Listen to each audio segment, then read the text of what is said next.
Welcome back to the Loading Up Podcast. This is your host, Brother Zay, and tonight we have with me our other co-host, Producer J. What's going on? What's going on? How you doing, man? I'm exhausted. I feel like this week has just been non-stop news. Every day is something new, something different, and it's been a frenzy. Definitely lots to get into for sure. So better or worse. we'll start out with some little announcements because we got some live shows coming up, the Summer's Game Fest as well as the Xbox Showcase, respectively on June 8th and June 11th. We'll be doing live shows. Me and Brother Matt will be doing them. If anybody else wants to join, please join. But we will also be doing some giveaways. For anybody who's tuned in, we'll be doing some giveaways for both showcases.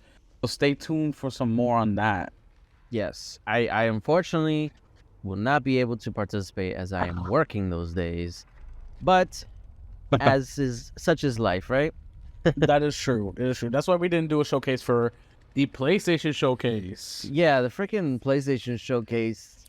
On a Wednesday at 4 p.m. Like, what is that? We're going to get into this, but yes, you kind of have to, like, understand why Sony kind of just dropped the tweet, be like, hey, by the way, we're doing this day. It's only like 2 days away. So it's like, it kind of had to kind of raise some red flags there. When they kind of softly mentioned that they're doing a showcase after almost 2 years. No. We'll put it this way. After 600 days, okay? Was it 600 days? 600 days since the last PlayStation Showcase, okay? It's been a long time. And then we'll jump right into it, because we're going to talk about the PlayStation Showcase. Our thoughts, our reactions, even media's thoughts and reactions about the PlayStation Showcase. So we'll start right now with Gamer Rant coming out with an article just deflecting to all the sort of reviews and thoughts about the PlayStation Showcase, saying that industry insiders are saying that Sony was holding back during the PlayStation Showcase. And that just begs to differ. Like, why are they saying they're holding back? It's been over 600 days since the last major showcase. Of course, they had some small state of plays here and there, but this is the big one. Right. This is the one where they had to make a stance for the future of the PlayStation 5 generation. Everybody all over Twitter, everybody was excited.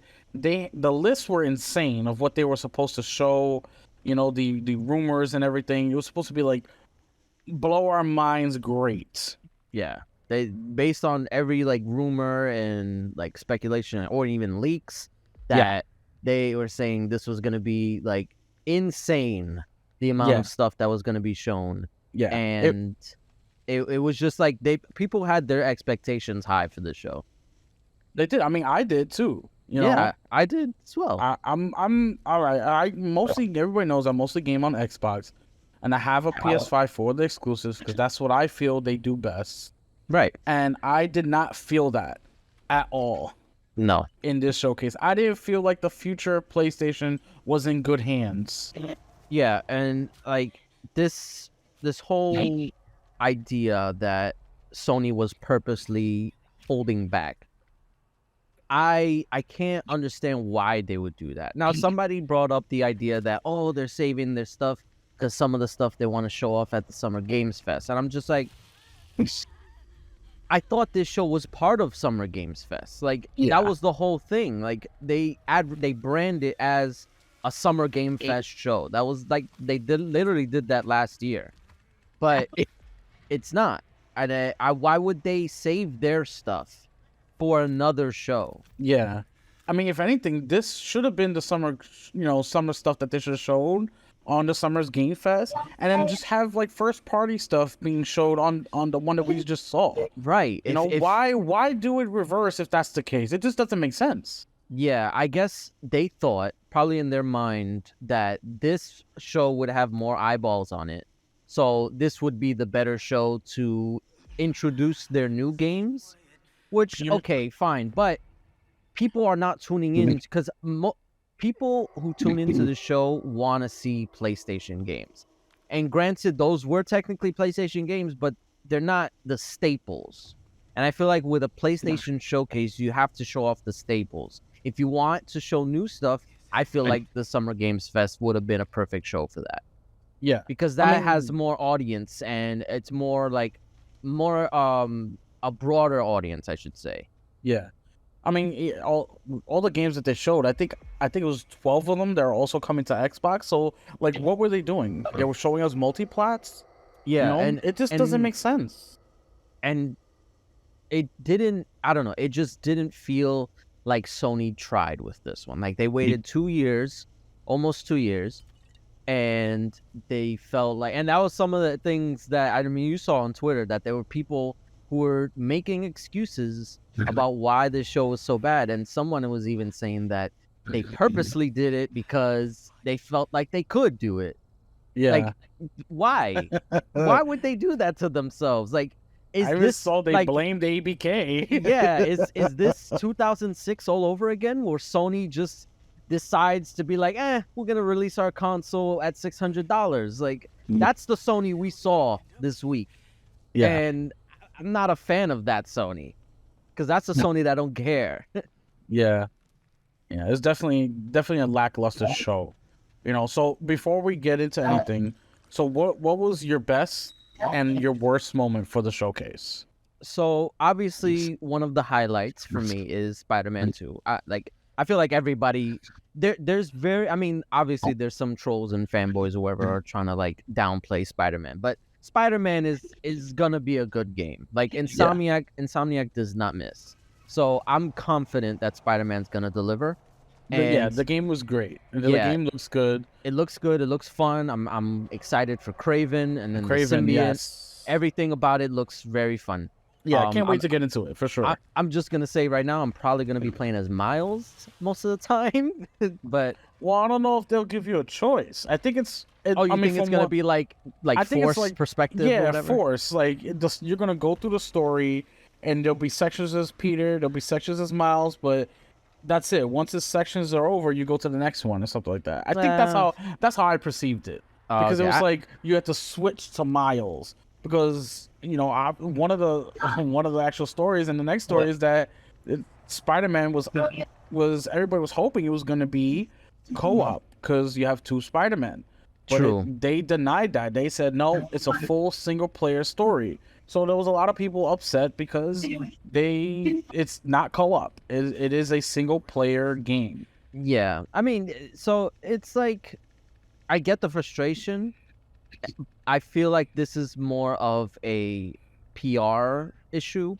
Yeah. Because this has been rumored since they announced the game. They showed Peter, they showed Miles in one, like, doing combos with each other in the initial trailer. And people thought, that's going to be a co-op game. Yeah, definitely. And people's expectations brought this. Exactly. But Insomniac, Sony, they said nothing about it.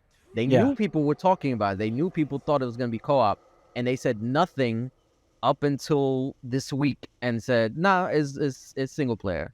Yeah. And people were upset about it because they should have said something earlier.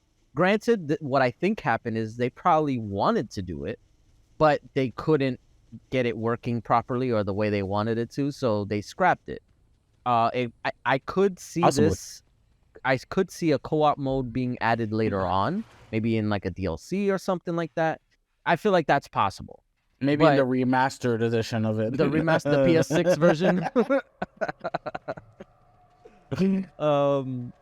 I feel like co-op could be added later, but So what was your worst?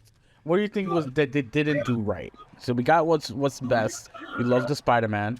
Yes. I will say, even though it was just a quick teaser, Metal Gear Solid 3 or remake, that it popped me. Like, I'm a sucker for Metal Gear Solid. Like, I knew it, and it almost, like, there were little hints throughout the trailer. I was like, is it?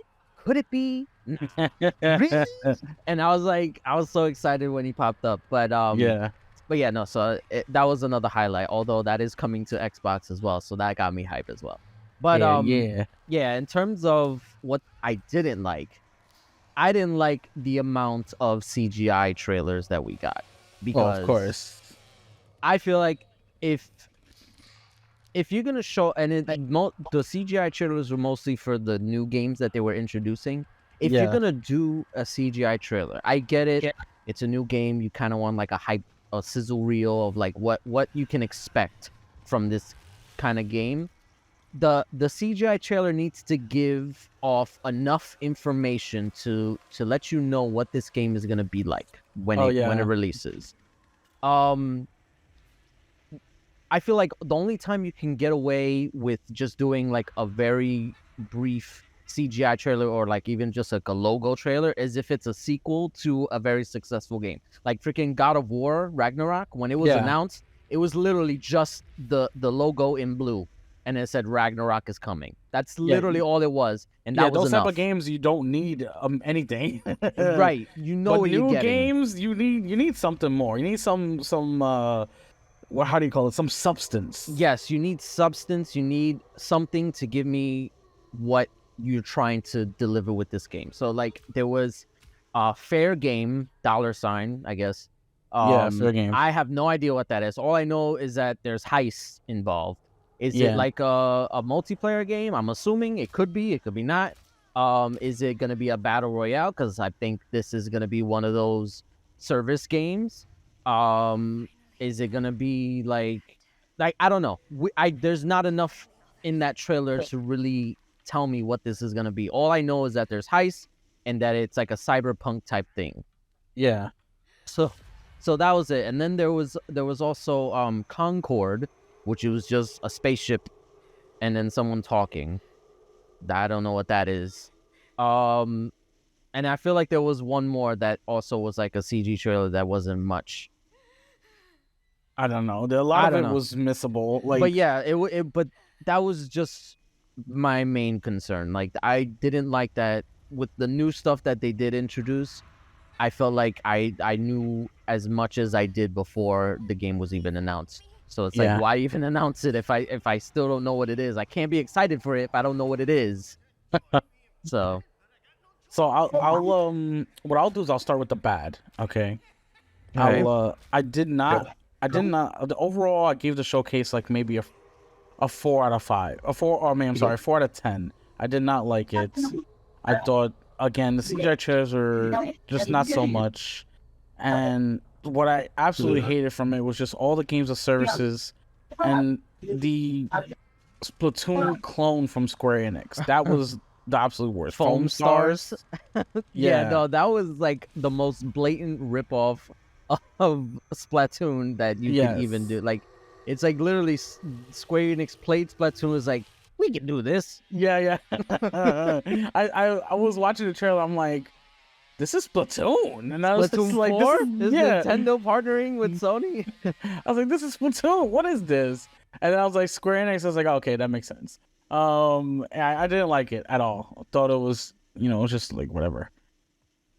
There were some highlights for me. There were 3 highlights of the show. Okay. And Dragon's Dogma was one of them. Dragon's Dogma 2. Oh yes, Dragon's Dogma 2 caught me off guard. I was like, wow, this looks really good. I want to play this. And I'm so happy it was coming to Xbox, because like, yep, that's for me. That's a day one game I'll get for sure. Yes. The next one obviously was Metal Gear. Just that one teaser, I was like, oh, I need this right now. Yes. Also, they announced the collection. That also got me excited. Yeah. The fact that they announced it as a volume, like volume 1, means volume more to 2 come. is gonna come, and that potentially could include Metal Gear Solid 4, which would be insane, because Metal Gear Solid 4 has not been playable on anything other than a PS3 forever. Yeah, and like that would be huge. That would be huge. It would be huge. I mean, I guess we'll just have to wait and see for that, because I would definitely get Volume 2 over Volume 1 if it has Metal Gear 4 in it. I mean, I'm gonna get Volume 1 regardless, but I have, and the thing is, I have the HD collection already, and it's backwards compatible on the Xbox. I will still buy it again. I don't care. I love Metal Gear Solid. Plus, this one touche. comes with Metal Gear Solid 1, the original Yes, PS1 the original. version. So there is reason to buy it. True. And of course, Spider-Man was a favorite of mine. I look forward to playing it. Of course, I'm gonna get it. Me and my son are gonna enjoy it. We're gonna play the crap out of that game a bunch. Now, the only concerns with Spider-Man is that it.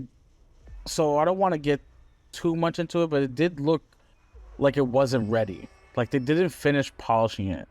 Yeah, there were some like little moments in the gameplay that I kind of like. I was like, huh, that looks weird. Just the buildings alone, like those city looked different from Miles Morales, the PS5 edition. I was like, why? It looked like it went a little like a step backwards, like to the PS4 days. I'm like, I hope they fix that. Yeah, I mean, a lot of people are saying like, oh, there's only so much you could change about New York and stuff like that. It's the same city, but it's like there is ways to make it look better.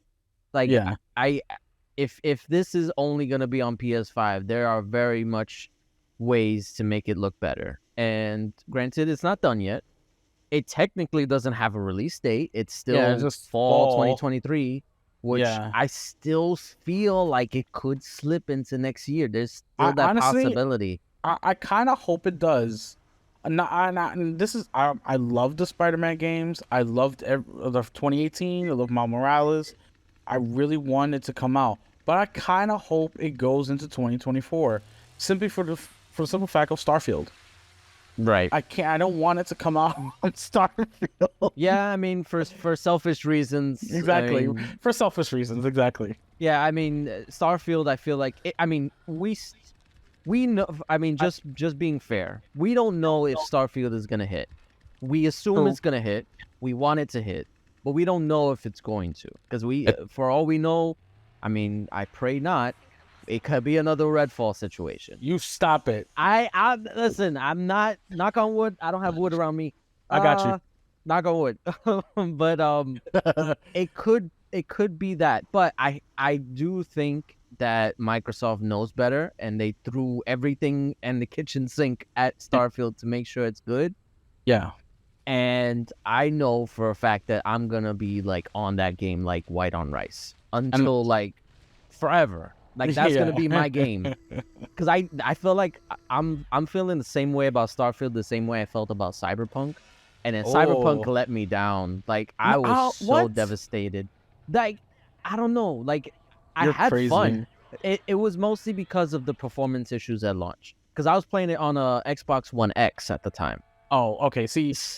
So I didn't have a Series X at launch, remember? The issue for you was you were poor copy. I was poor. No, damn. No, because I played it on my Series X and I had zero. All right, there was a couple of stutters, maybe 1 or 2 glitches, but compared to what I've seen, I didn't experience any of the major performance issues on my Series X. So for me, the game was amazing. It was still good. Like I wouldn't say it was a bad experience, but I don't know. I felt like I wanted more out of it, and I did. I put like freaking like 80 hours into it before I stopped playing, and I don't know. I just felt like I wanted more, and I'm hoping with the new DLC that's coming out that I can like jump back in, and finish it, because literally I was at the end and then I just stopped. So I'm so mad at you that you stopped, because it was so good. Yeah, it was so weird too, because I didn't even know I was at the end. I was like, really?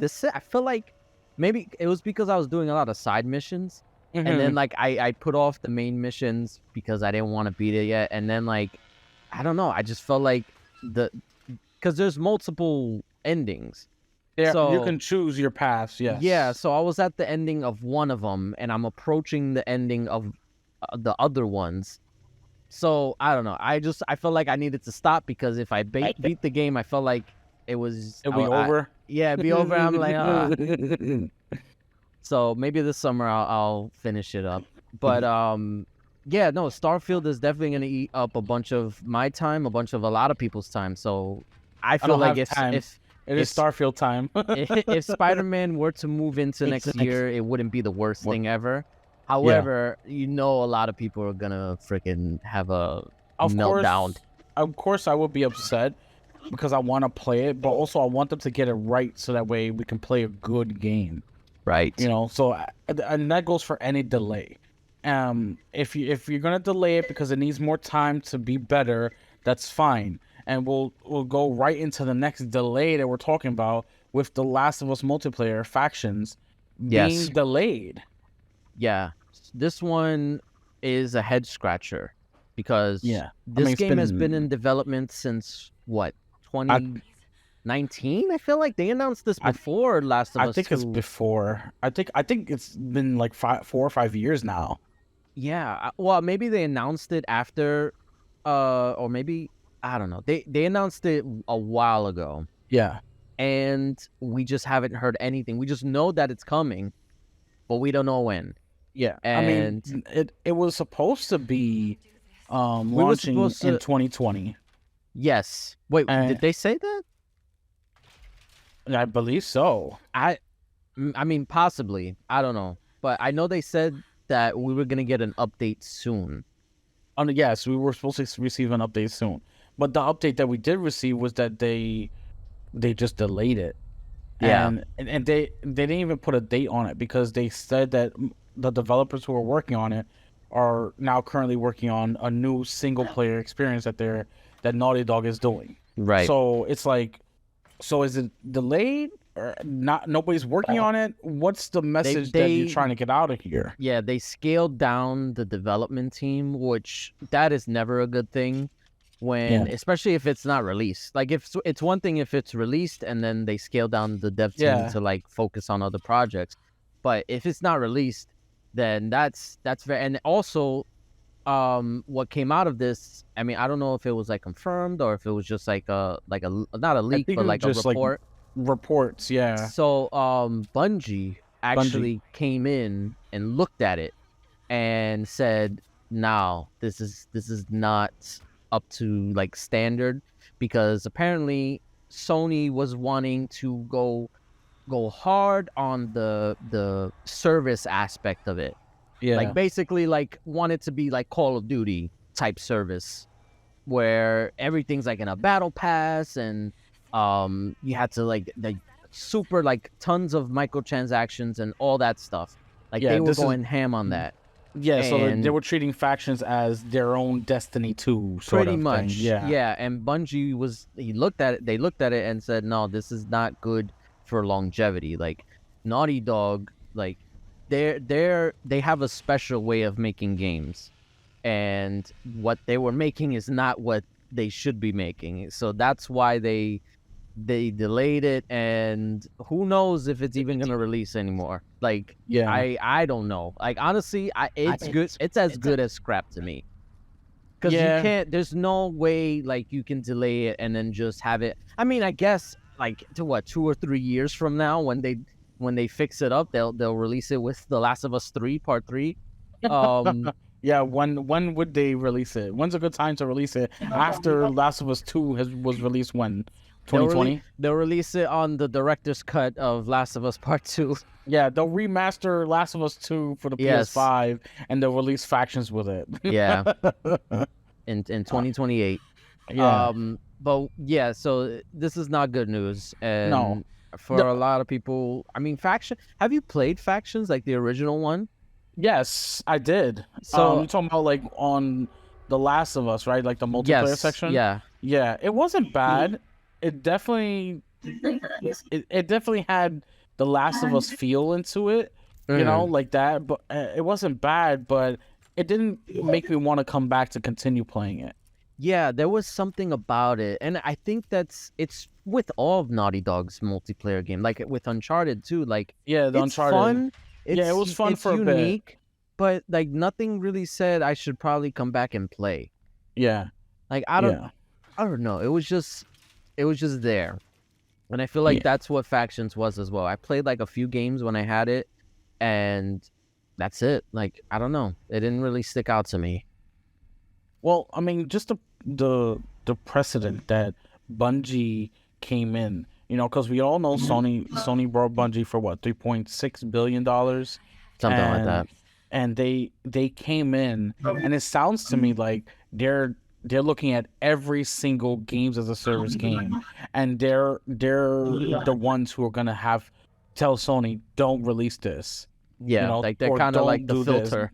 Yeah, they're the quality control of the Sony's future games as a service games. Anything that passes the grade by Bungie will get greenlit by Sony, which is kind of crazy. You just brought all this major studio, and they coming in as outsiders saying, no, your game is trash, you cannot release it. That's crazy to me. It is crazy. That is crazy. If somebody came to my job and said, your work is terrible, you are getting fired, I will be crying. Right. I would be like, damn, what did I freaking waste my life? Who is this man? Right? Where did they come from? I would be in tears. So like that's crazy to me. Like that happened. Insane. Yeah, absolutely. Yeah. I mean, but that just goes to show how important Bungie was of an acquisition to Sony, because that they're the ones calling the shots essentially. And also at the same time, like doing their own game, they're bringing back Marathon as like a multiplayer type game that's for every platform. So it's like Bungie really is like freaking. They got a sweetheart deal. Oh yeah, Bungie's sitting high right now. Yes. So tied in with some PlayStation and more PlayStation news to talk about Square Enix and how Sony PlayStation offered Square Enix a better deal than Xbox for Final Fantasy 16. Yeah, I don't buy that. I don't know if I buy it, or I don't buy it the way it's worded. Yeah, but also I don't know if Xbox cared that much, for Final Fantasy 16. Yeah, there are many Final Fantasy fans on the Xbox. We have all a bunch of different Final Fantasies on the Xbox, but after what they showed at the showcase, it just didn't interest me at all. Despite the racist tendencies in the past from the game developers, I wasn't gonna play it anyway. But when I saw the showcase, really made me not want to play it anyway. Like I didn't care about it anyway at all. Yeah, no, I watched it and I was like, I felt the same exact way. Like nothing about it screamed like, oh, you gotta play this. Like, no, it looked very. Honestly, it looked very generic. If I had to be honest. It did. Actually, most of the sort of JRPGs that they showed at the showcase, and me and my friend Brea, we were going over it, and she even said this looks like Tales of Arise, but with action, like I mean, well, Tales of Arise had plenty of action, but all the JRPGs looked exactly like Tales of Arise, and it's like, I immediately when I saw this, I was like, what is this? What game is this? Is this a Tales sequel? That's exactly what I thought. And then we were talking about it. I was like, these all look like Tales of Arise. Are they just copying all this of Tales series? It's like, what's going on? Like I mean, let's be honest. This is Final Fantasy 16, and granted, this is just the numbered ones. I know there's a lot more that are not numbered. So like. Eventually you're gonna run out of ideas, and some of the stuff is gonna look the same as other stuff. So I feel like they probably, well, I don't know. I feel like Final Fantasy is the branding like that sells, because if this was called anything else, you wouldn't even know like what the hell, like it would just be another, like you said, generic. Like it would look like the other JRPGs. Yeah. But because it's Final Fantasy, that's what gets people into it. Yeah, but I feel like this is not. It's not like, I feel like Final Fantasy is starting to become like long in the tooth when it comes to like their games. Like it's like, that's why they're starting to re-release games. They're starting to do the Final Fantasy 7 remakes and stuff. Yeah, so, which we still have yet to hear any news about Part 2. Yeah. So... Yeah, didn't they announce that like last year? It's supposed to come out this year, no? Yeah, well, according to the showcase, Sony has no games besides Spiderman. And I've said this before, and I'll say it again. They have nothing but Spiderman, because Final Fantasy is a timed exclusive. Right. And then after the showcase, almost immediately after, Xbox's social media manager went out and made a graphic of all the games that was announced at the showcase that will also be on Xbox, and said, That "Oh, look, this is coming to Xbox." that was hilarious. And it was gold. Like, It was that man so deserves, or woman deserves, a raise. yeah. Whoever did that, that was It a was perfect. masterpiece. It was Yes. perfect. Honestly, it was on the level of when the Xbox One and PS4 launched, and Sony made that Oh, little the skit the of the how to share your trade your games. games. Yeah, Yeah, how to share your yeah, games. yeah. It was on that level, that clapback, that Yes. Sony dropped the ball and Microsoft picked it up. Like literally, that's what it was, and Yes. it was so good to see. It was a highlight of the showcase. Yeah, literally, that PlayStation showcase was the best Xbox showcase I've ever seen. That is so bad. Yeah, but it's true. Like most of the games on there, I was like, okay, I guess I'll play it on my Xbox. Yeah, I played on Xbox. Yeah, because like that's the thing. A lot of people were saying, like, oh, people are saying that the PlayStation Showcase sucked, but I thought it was great. And I was like, okay, maybe if you only have a PlayStation, that show was great because those are great games you're gonna be able to play on your PS5. Yeah, As a multi-platform owner, I play my PlayStation for PlayStation games, and yeah, maybe the occasional, like if they throw something on PS Plus or whatever. Um, but for the most part, I'm playing exclusives on there because that's what they do best. So if yes, I'm watching a PlayStation show, I'm expecting exclusives because that's why I tune in. That's all I exactly. care about, and most people are in the same boat. That's what they care about. So if you own only a PlayStation, then that show is great. But if you own multiple consoles, like most people do, then that shows it was lackluster because all you can get it on any console you want, so it really doesn't matter. Yeah, like I said, they only have Spider-Man. That's Yeah, it. they only have Spider-Man, Which but is that it's not a bad game to only have, but still, if that's what you only have, is kind of what about the future? What's coming after that? Because there was no update or anything of nothing on Wolverine. Wolverine. Yeah, Yeah. So it's like, what is the future of having the PlayStation? Why did I spend so much money? yeah, you know, of course Spider-Man, but that can't be the only reason. So we need to step it up, Sony. yeah. We'll wait and see. But going back to the whole Final Fantasy thing, like about Sony giving the better deal. Like I said it on Twitter. I don't think that it was necessarily that Microsoft or Sony offered a better deal. I think Sony offered the deal, and they went to Xbox and be like, "Hey, Sony gave us this deal. You want to pay us more to bring it to Xbox?" And Xbox was like, "Nah." So I think that's all it was. So then Square I just mean, like, all right, we'll just take the Sony deal. Like I don't think it was anything other than that, because like people need to realize that, and I feel like I've said this before, Japanese developers, they do business very differently than in the West. So yes, Japanese, or not Japanese, not just Japanese developers, Japanese businesses, they do things differently. They take things personal.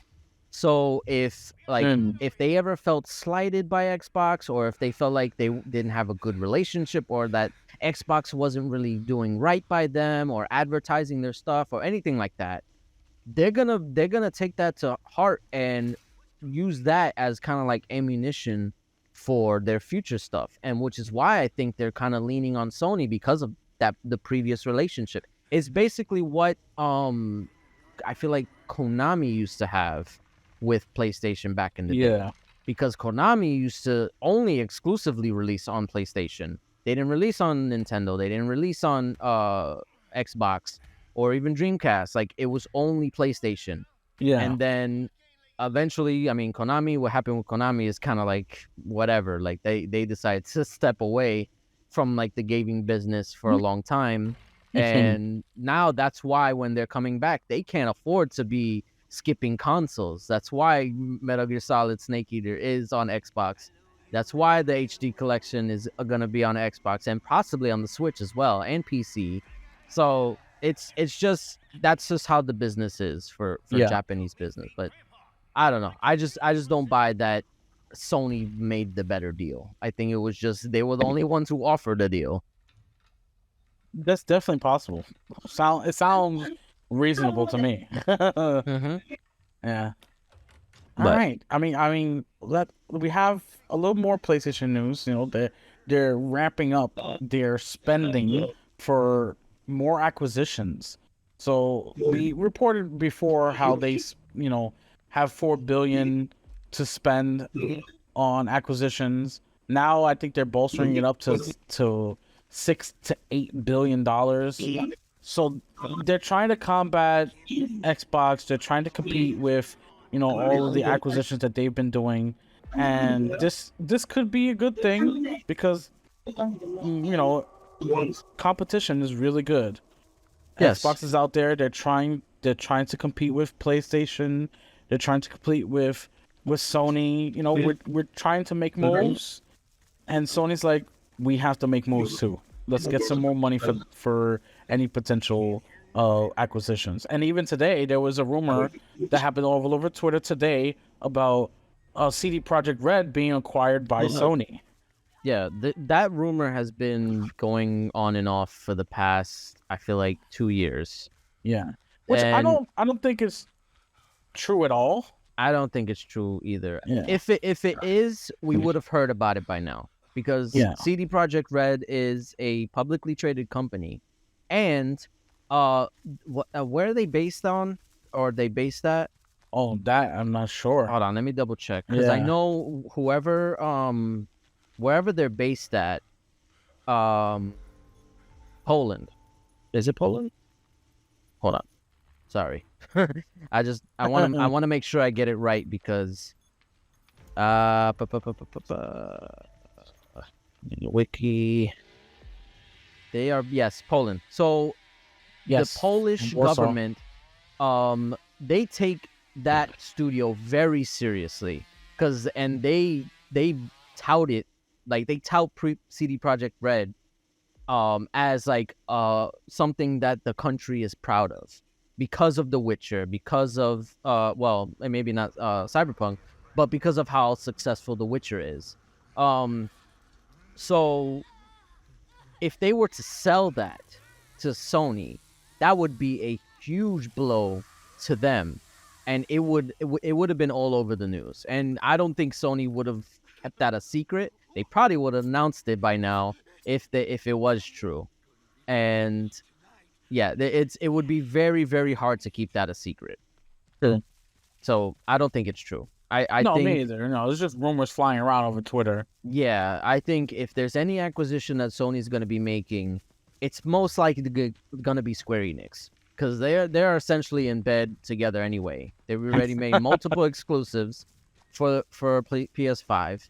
It makes sense, and honestly, I wouldn't be upset at it because at least it would give an explanation, a reason for why those games are exclusive, and there wouldn't be any complaining about it. Because the reason why, like, if Microsoft made Bethesda games exclusive, which they have, they can because they own them. Like that's how it is. That's how it works. So if Sony buys Square Enix, they can make their games exclusive. They own them, so it doesn't matter. So it's like it's whatever. The only thing that would disappoint me is the fact, because literally the only game from Square Enix that I even care about is Kingdom Hearts. That would kind of suck. But I have a PS5. I know that. I was just gonna say I have a PS5. I can still play it. It would just suck because I want to play it on my Xbox. I have all the other games on my Xbox, so you'll be fine. I'll be all right. You'll be all right. Yeah. But yeah, so I think if there's anyone, it's gonna be Square Enix. Well, we'll just have to wait and see where they're gonna, put that cash, that extra money, to. Who they're gonna give it to, who they're gonna offer it to, and if their buddies at the CMA will allow it. Oh yeah, that's another issue because apparently, well, I mean, according to the CMA, it wouldn't matter because Sony doesn't even have a cloud presence. I guess so, right? That would even matter. I mean, they do have the cloud streaming with PS Now or whatever they call it now, but it's insignificant, so it wouldn't matter. True. So we'll continue right on. So we have some news straight from Xbox by Sarah Bond, the corporate vice president of Xbox.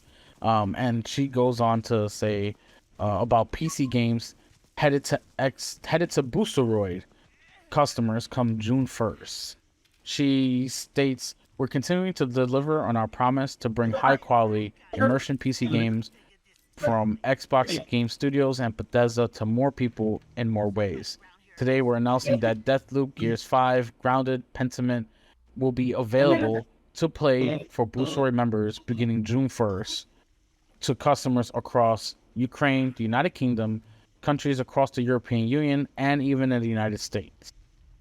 So this is just on that 10-year deal that we reported on, I guess a month or two ago when it happened. Boosteroid, the cloud service, they're getting Xbox games. This is just more proof that Xbox will deliver on their 10-year deals and promises to all their cloud servers that they made deals with, and now officially probably to even more, according to the European Union when they approved the deal. That was one of the concessions that they gave all these games to more cloud services. Yes. So it's just more of Microsoft sticking to their word and putting their money where their mouth is. Absolutely. And it's only a good thing because it makes their case even stronger. I mean, more people get to play Gears and Deathloop. That's great news for anybody. Exactly. You know? If they haven't already, I suggest playing it because they're great games. 1000%. Yep. So we're going to move on to some really, I don't know, weird, crazy, shocking news, I guess, out of Switzerland for the Embracer Group. So they had a deal that nobody knows who this deal was with. That's sort of being kept under wraps for now. But Embracer Group had a deal for $2 billion to acquire and or purchase stakes into a company. And they reported, the CEO reported, Lars Wingfors, he reported that all the documents were finalized and it was ready to go as of yesterday, which is a couple days ago. And then all of a sudden, in the middle of the night, they received negative outcome from the counterparty. Those are his words. So because the deal collapsed, it was a $2 billion deal. They basically lost out on 40% market cap. So their stocks crashed 40%, losing $2 billion overnight and sending the company into sort of like a free fall in the market. That's crazy. Like, I mean, nobody knows who it is. It's the fact that they're being secretive about it. I mean, I guess they can't like divulge that stuff for legal reasons, but it's just so weird. I mean, who could it be? Well, let's put it this way. Embracer brought Borderlands publisher Gearbox for $1.3 billion back in 2021, right? Okay. And so that's a big deal. You know, that's a big publisher. So $2 billion, that's probably another publisher of the same size and caliber, or maybe even a little bit bigger than Gearbox. You know, because they did buy Crystal Dynamics, Eidos Montreal, and Square Enix Montreal, so along with their IPs, and those were for like $300 million last year. So this was them acquiring something else. Yes, I believe this was them acquiring a game publisher. Okay. Of who, what, nobody knows. They're keeping it secretive. Right now, it's nobody knows. Was it did they say publisher, or was it maybe like a studio or developer? So no, I'm guessing, I'm taking a wild guess, because they purchased a Gearbox publisher back in 2021 for $1.3 billion. I'm guessing it's another publisher of a higher caliber. And I don't know who. Nobody knows who. This is just like an educated guess based off what they're purchasing, what they made for purchases. Because, like I said, they brought all those other studios, you know, Crystal Dynamics, Eidos Montreal, and even IPs from Square Enix Montreal, and they only paid $300 million for those acquisitions. So you got to think, this would have had to have been $2 billion had to have been something bigger. Yeah, it would have to have been something significant. Exactly. So I'm thinking of a publisher, a major publisher. It probably would have been a publisher, but who could have been that is worth $2 billion? Oh, I'm not sure. And I mean, unless they, release some more information, nobody knows. All we know is that Embracer's doing really bad right now. They lost 40% of their value instantly from this news that their partner, their counterpart, sort of just like left, which is kind of crazy. This is one reason why Xbox does these clauses in their deals. Like if things don't go through, so that way something like this doesn't happen, where they just lose 40% of their value instantly. Yeah, I guess it's kind of like a safety net or whatever. Yeah, safety net. I guess they thought they didn't need it because everything was going like great. A done deal. Yeah, it was supposed to be a done deal. They're supposed to release. They said they were supposed to be releasing all like their the deal and everything to go through in Q4 of this year, but it just completely fell apart. Who knows why? Who knows what publisher it is that they were gonna buy? But you think maybe people conflated the idea of Sony buying CD Projekt Red with this? Maybe it was Embracer Group that was gonna buy it. Yeah, but it fell through only for $2 billion. I think CD Projekt Red is worth more than $2 billion. You think? Yes. Come on, they gotta be worth at least $5. So it says their total. Well, oh no, this is ZL. What is ZL? Some probably Poland's currency. I'm gonna say Poland currency. Poland currency to USD. It's about, okay, let's see, 1.89. Oh, so yeah, oh no, wait, that's the wrong one. Wrong way, sorry. 1.89.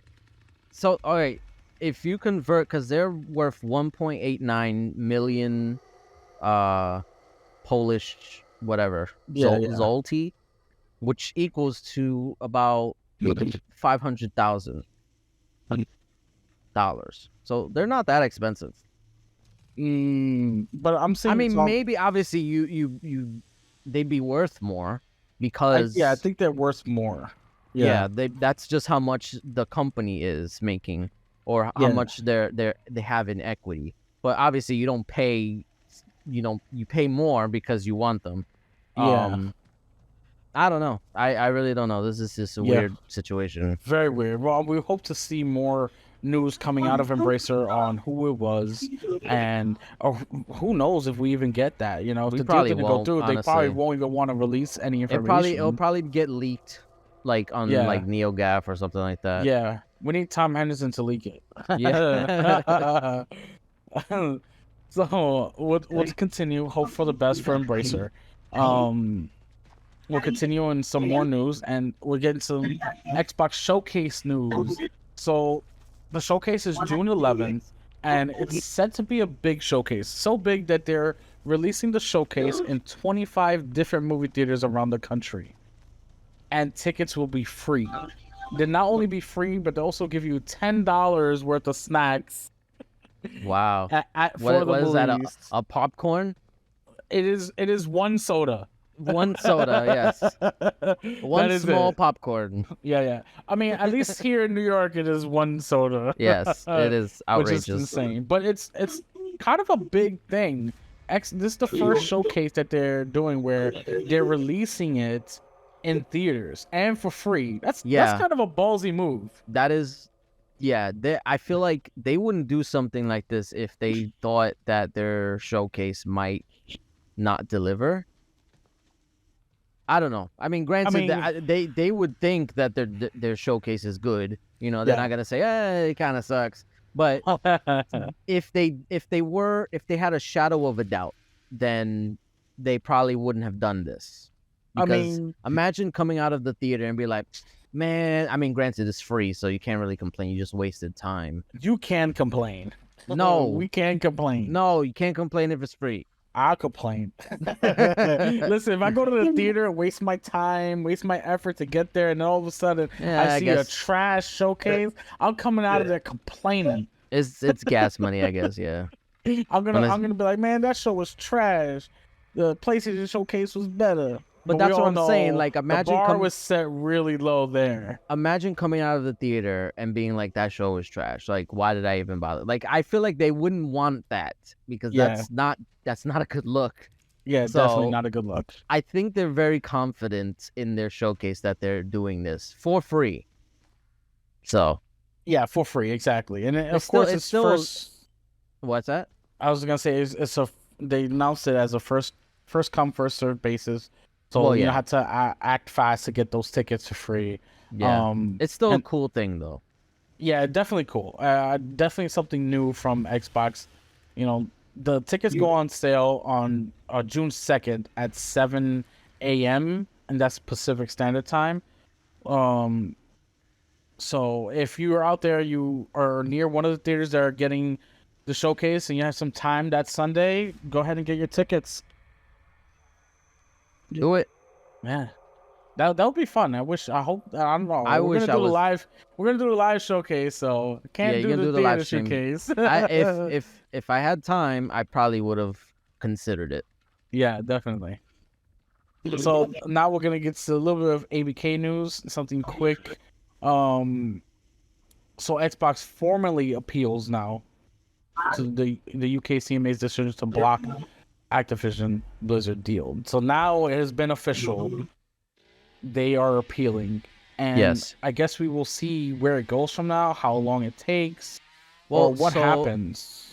So they are, I think, the appeal. They're gonna. I think on Tuesday they're actually gonna be going in front of a judge.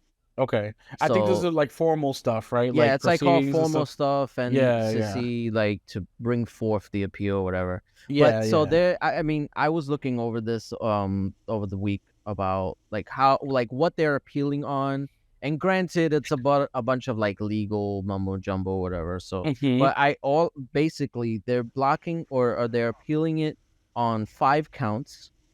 I don't remember the exact order of which, but a few of them are basically it's like that the CMA undermined overestimates or over like states the impact of cloud gaming in the UK at that time, and then another ground was that they miscalculated something about the cloud gaming market.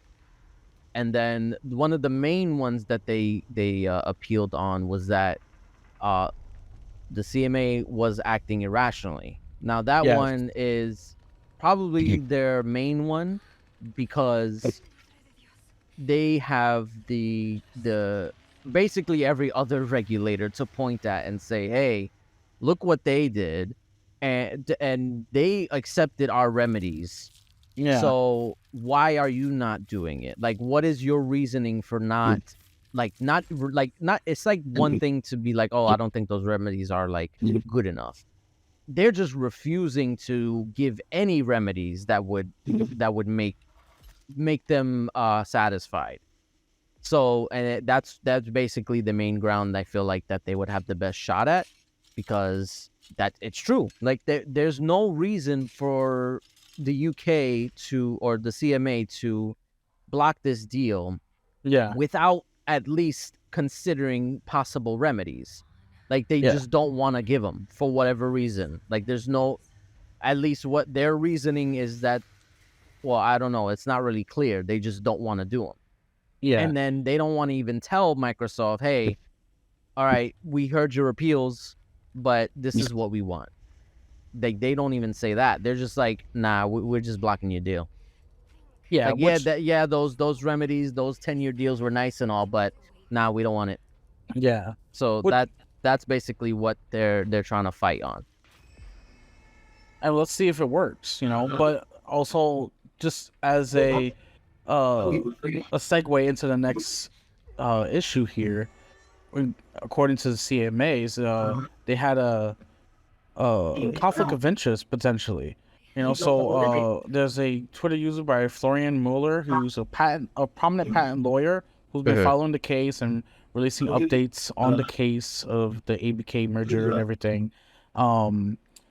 He discovered that the UK regulator's senior director used to work for a firm that is actively representing Sony, but potentially highlighting a conflict of interest and a degradation of impropriety. So, like, obviously there's some conflict of interest. There is some conflict of interest, and Definitely. they should have addressed that prior.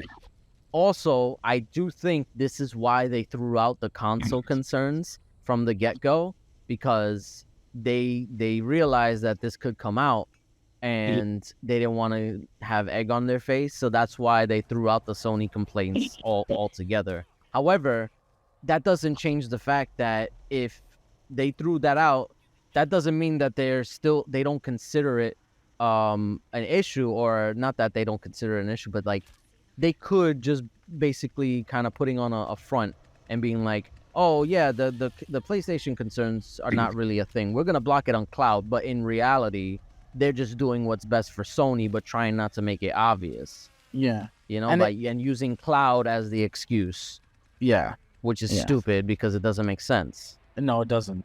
But I mean, even after the initial report came out that of the conflict of interest by the senior director, it was actually confirmed that his voice of opinion was the central voice in getting the ABK deal blocked. So that just goes to show you how much of a conflict of interest is at stake here at the CMAs. Yeah, we know they're not directly part of the government. It's sort of like an independent body, but I guess that makes it worse in the case, because at least if it was part of the government, it would have to answer to the laws of the their other prime ministers, or MPs as they call them, their senators and whatnot.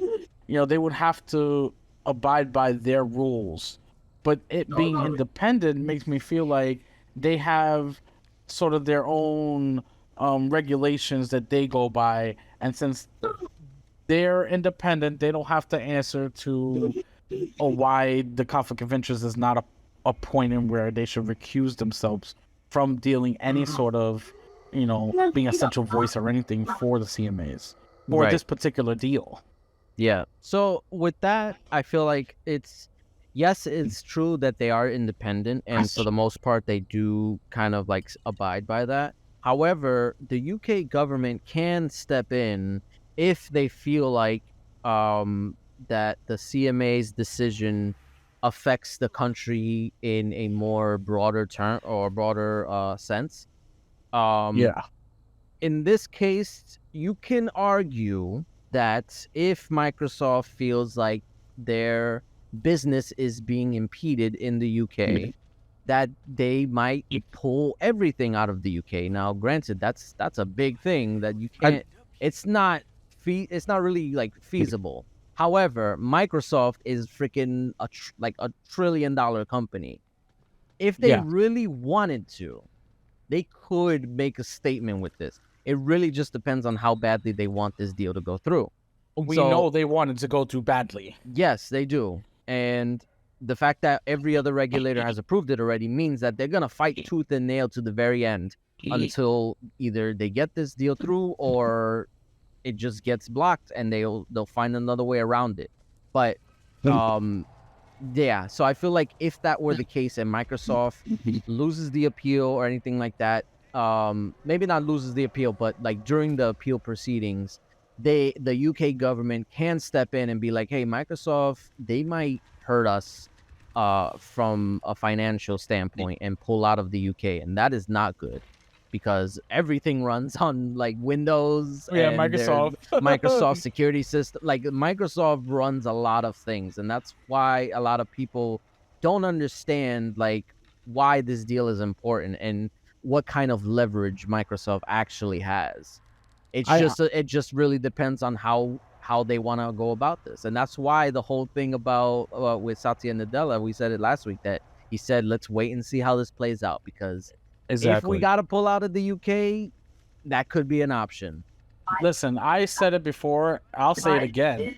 The nuclear option is on the table and Yes. that is literally pulling their securities from the UK government and saying deal with Russia and their attacks on your own, and since we can't get ABK out.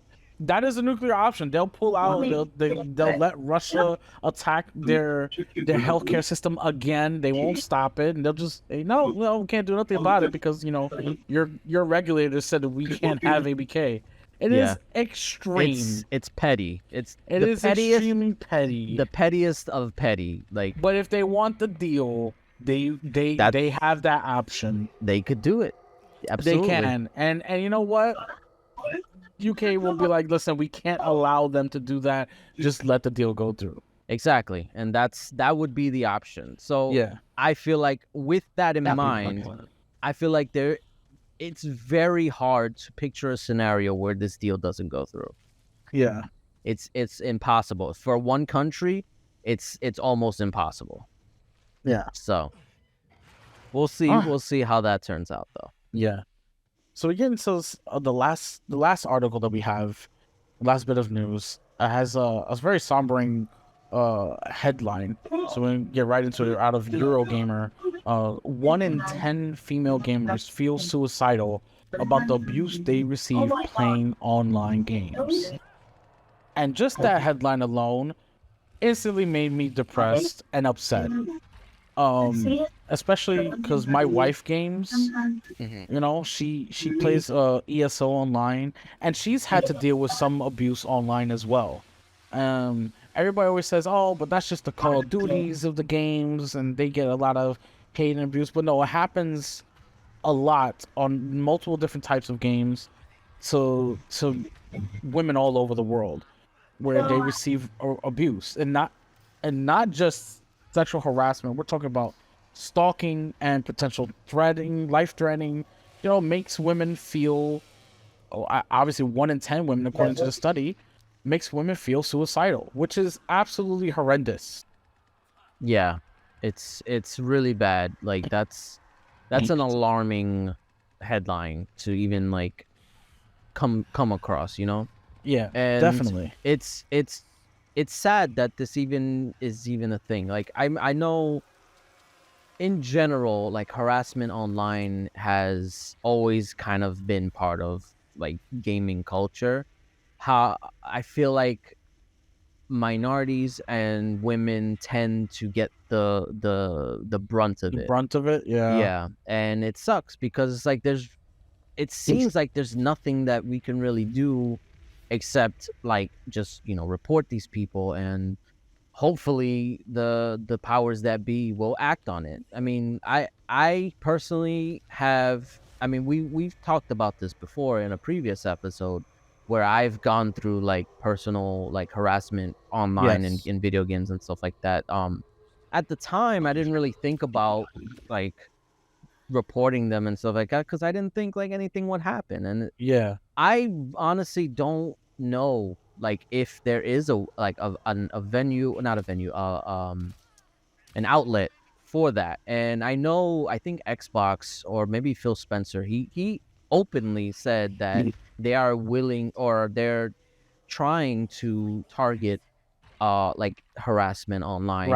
Yes. And they're releasing all these like stuff and statistics to make sure that people playing on their platform feel safe. And this goes for anybody. I mean, but especially for women who feel like this, because it's not fair that people who deal with a lot of stuff already in real life, already harassment or sexual harassment or discrimination, whatever the case may be, that they try to escape and play their games, and they can't even do that because they get the same shit in the game. Yep. And it sucks. It's hard. And I wish there was just an easier way to combat this, because it's ridiculous. Yeah, it absolutely is. Because when it concerns gamers, it's not just a guy's game. Okay, all types of people, kids, women, the LGBTQ community, the Black Mhm. community. We're all here. We're all gamers. You know, we all play, and we gotta do better as gamers to report things that even if it doesn't happen to us, we have to report them. That's another thing too. That's We have something to be that allies. exactly. Yeah, If you see it, like even if it's not happening to you, do something about it. You can do absolutely, something about it. absolutely. Because like especially with me, I won't stand for that. You know, around my wife, around my son. I won't stand for that type of abuse. I've never talked about it, but I've had, I'll probably have racist abuse, and where people were being racist toward me in gaming, Yeah. and I've reported on them, of course, because I'm not gonna stand for that. But my wife and my son, women in general, I won't stand for that at all. So we'll take a stand here, and to say that we won't stand for it. We're going to report you, and we have to do better as a whole, everybody, because the gaming industry is not just a man's world; it's for everybody. Whether you game on a console, a PC, a phone, a tablet, no matter where you game, you're part of the gaming industry, and we have to make it better for people. Because I don't want to hear about how some women feel like they want to commit suicide because of the of abuse. That's not something that we should associate with gaming, and Exactly. I feel like we should uh, ridicule them to the corners of society to the point where they're out of the gaming industry. And just like make them realize that there you have to turn that off. Like I get the whole idea of anonymity Yeah, online in general, that people feel like they can just do and say whatever because you don't know who I am and you don't really know my name or where I live or anything like that. So it's like people feel like they're more powerful that way. They hide behind the mask and they feel like we're not able to do that or yeah, to combat that. But I think just recently um they I don't know if it was all, or if it was like Xbox and PlayStation, or if it was like any particular service. They were talking about releasing the like not the private chats, the party chats. yeah. That deal was PlayStation party chats. Yeah, Yeah, that they were gonna release them so that way like they could do like investigations and stuff like that. So it's like you are going to be caught if if you don't stop doing this. So it's like just stop. Like yeah, I don't see why you need to bring someone else down in order for your enjoyment. yeah, Or maybe you're just frustrated. Then if that's the case, stop playing this game. Stop playing this game that's making you so frustrated that you have to degrade and demean someone else to make you yeah, feel better about yourself. Like yeah. get some therapy. Like bro, like honestly, it's not even a joke. Like you need help. And Definitely. video games is not helping. No, they actually need a therapist. Yeah. Yeah, they need It's professional help. I've never felt the need to degrade somebody online. Like regardless of gender or sex or skin, like whatever. I've never felt like I needed to demean someone else because of a game. It's like, why? For what? What does that do?